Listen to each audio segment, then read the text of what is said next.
Happy birthday to you அப்படின்னு சட்டமன்றத்தில் இனி ஹாப்பி பர்த்டே கொண்டாடிக்கிறாங்க. யாருக்கு பர்த்டே, யாருக்கு கொண்டாடினது? தமிழ்நாடு முதல்வர் மு.க.ஸ்டாலின் அவர் தான். அவர் இன்னைக்கு சட்டமன்றத்தில் பிறந்தநாள் வாழ்த்து சொல்லியிருக்கிறார். யாருக்கு தெரியுமா? தமிழ்நாடு பாஜக தலைவர் நயினார் நாகேந்திரன் அவர்களுக்கு. இதுதான் தமிழ்நாடு அரசியலுங்கிறது.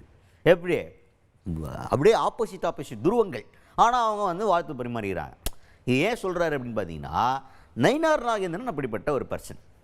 எந்த ஒரு அரசியல் சார்பும் இல்லாமல் பழகும்போது பார்க்கும்போது என்ன நல்லா மரியாதையாக பழகுவார். யாரையுமே ரொம்ப வன்மையாக கண்டிக்கிறதோ திட்டுறதோ அந்த மாதிரிலாம் பண்ண மாட்டார். ரொம்ப சாஃப்ட் ஸ்போக்கன் பர்சன் அப்படின்ற மாதிரி நிறைய அவருடைய குணாதிசயங்களை பாராட்டி அவருடைய பிறந்தநாளை இன்னைக்கு சட்டமன்றத்திலே சொல்லி வாழ்த்து சொல்லியிருக்கிறாரு முதல்வர் மு.க.ஸ்டாலின் அவர்கள். அந்த காட்சியை பாருங்க. பாரதிய ஜனதா கட்சியினுடைய தலைவராக பொறுப்பேற்றிருக்கக்கூடிய நயினார் நாகேந்திரன் அவர்களுக்கு இன்று பிறந்த நாள்.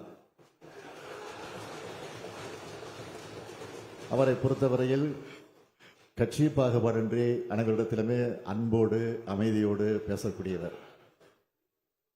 அவர் கோபமாக பேசி நான் இதுவரையில் பார்த்ததில்லை. எதிர்கட்சி வரிசையில் இருந்தாலும் அவர் விமர்சனங்கள் செய்கிற போது கூட பொறுமையாக அமைதியாகத்தான் பேசுவார். வெளிநடப்பு செய்கிற போது கூட சிரித்து கொண்டே யாருக்கும் எந்தவித கோபம் வராத வகையில் அணுகக்கூடியவர். அப்படிப்பட்ட ஒரு சிறந்த அரசியல்வாதியாக விளங்கி கொண்டிருக்கக்கூடியவர் 64 முடிந்து 65வது வயதில் அடியெடுத்து வைத்திருக்கிறார். அவருக்கு என்னுடைய சார்பில், அதே போல திராவிட முன்னேற்ற கழகத்தினுடைய சட்டமன்ற உறுப்பினர் சார்பிலே, அமைச்சர்கள் சார்பிலே என்னுடைய வாழ்த்துக்களை தெரிவித்துக் கொள்கிறேன்.